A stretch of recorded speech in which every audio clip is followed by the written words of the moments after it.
This is 5 on your side at 5. Focused on you.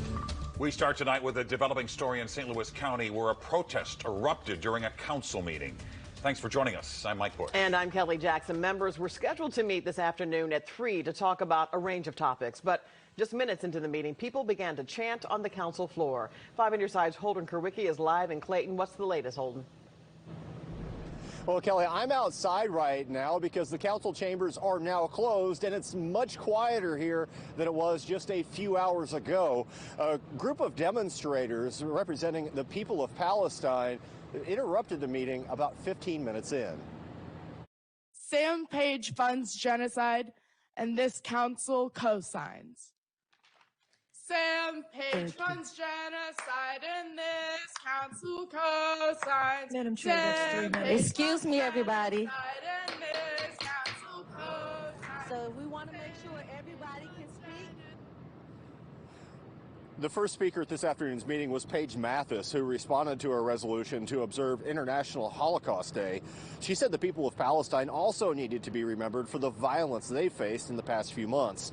At the end of her speech, she said the council's decision to provide tax breaks to Boeing funded violence against Palestine and began to chant, "Sam Page runs genocide, and this council co-signs." The council chair tried to get order in the room, but after about 2 minutes and following a conversation with a police officer, the council chair ordered the room to be cleared. Ceasefire now. We're asking that the room be cleared.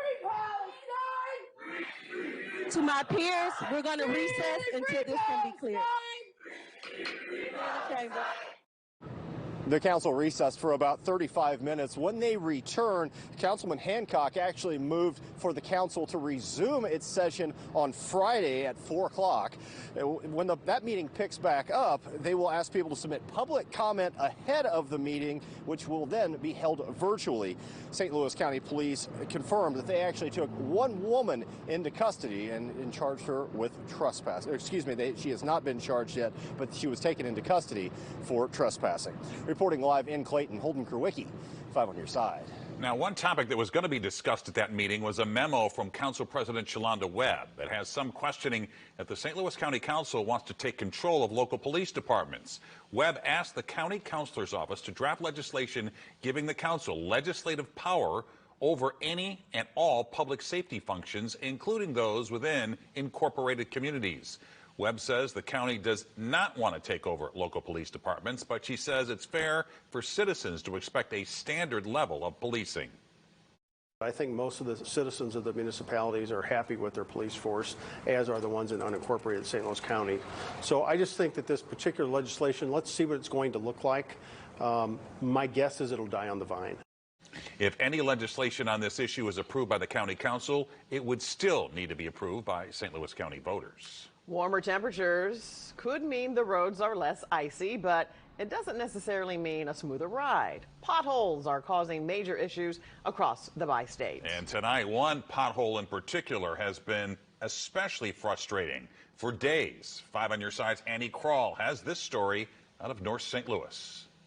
Driving around this roundabout in North St. Louis meant maneuvering around a huge pothole, a serious hurdle for drivers. Hundreds of Facebook comments complaining about why it wasn't fixed.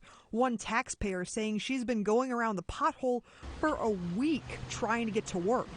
Considering last week's single-digit temperatures, potholes are just one of the problems left in the aftermath. Here, near Goodfellow Boulevard and Natural Bridge, a traffic cone marking one now crushed and cast aside. Drivers need to go up on the curb to try and avoid it. That particular one isn't water-related, but in wintertime, you're going to get potholes because you get moisture into the pavement. It freezes, it causes the pavement to pop up, and it's just a winter occurrence here in St. Louis. Winter potholes causing damage, especially to tires, which has kept customers coming to Dr. Tire, just down the road from the roundabout on Goodfellow Boulevard. to give him the tire, I need to make sure everything is right, to do everything is good, to make sure the tire is not leaking. There is not a clear timeline on when this pothole in particular will be filled, but city officials urge drivers to go slowly on the slick roads to prevent any further damage to their cars. Reporting in North City, Annie Krall, 5 on your side. The city of St. Louis is asking anyone with a pothole complaint to call the Citizen Service Bureau. That number is 314-622-4800. Tonight, St. Louis is dealing with dozens of water main breaks. There are more than 60 across the city. Work has already wrapped up on some of them, but many main break repairs are still on hold. We talked with one man in St. Louis Hills. He spent days without water because of a main break and says he had no warning his water was being shut off. This is 2024. Let's not take us back to the 1800s with no running water or bad streets, bad infrastructure. Anyone who does have problems with running water, open hydrants, or water quality can call the Citizens Service Bureau. It is the same number we gave you to report potholes. That's 314-622-4800, or you can submit a report on the city's website. New details tonight after a deadly boarding house fire in East St. Louis. It happened on North 13th Street Saturday morning. Today, we learned the names of the two victims, Lisa Farmer and Stanley Scott. Two others were able to escape. One jumped out of a window. The other ran off through the side door. The cause of the fire is under investigation. Right now, Missouri is ranked among the worst states in the nation when it comes to minimum teacher salaries.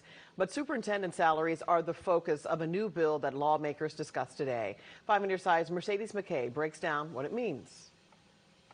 This bill would tie the salaries of superintendents to the pay of first-year teachers. Now, the whole goal of this bill is to make sure teacher pay is tracking along the same way as superintendent pay. House Bill 2344 would cap the salaries of superintendents to an amount no greater than 5.5 times the salary of a first-year teacher.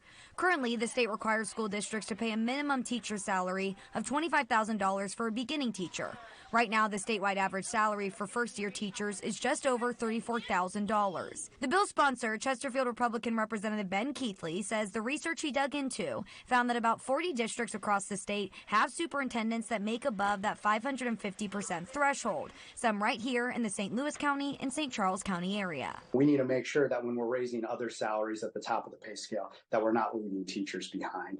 So really what it comes down to is we want to make sure we're paying teachers and that teacher salaries continue to grow with the economy and continue to grow with inflation and continue to work those numbers up. The bill was discussed today during a public hearing meeting and a special committee meeting on education reform. In St. Louis, Mercedes McKay, 5 on your side.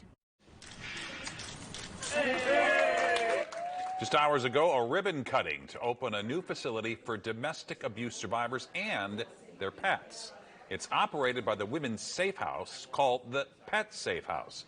It helps women who want to leave a domestic violence situation but have a hard time leaving their animals behind.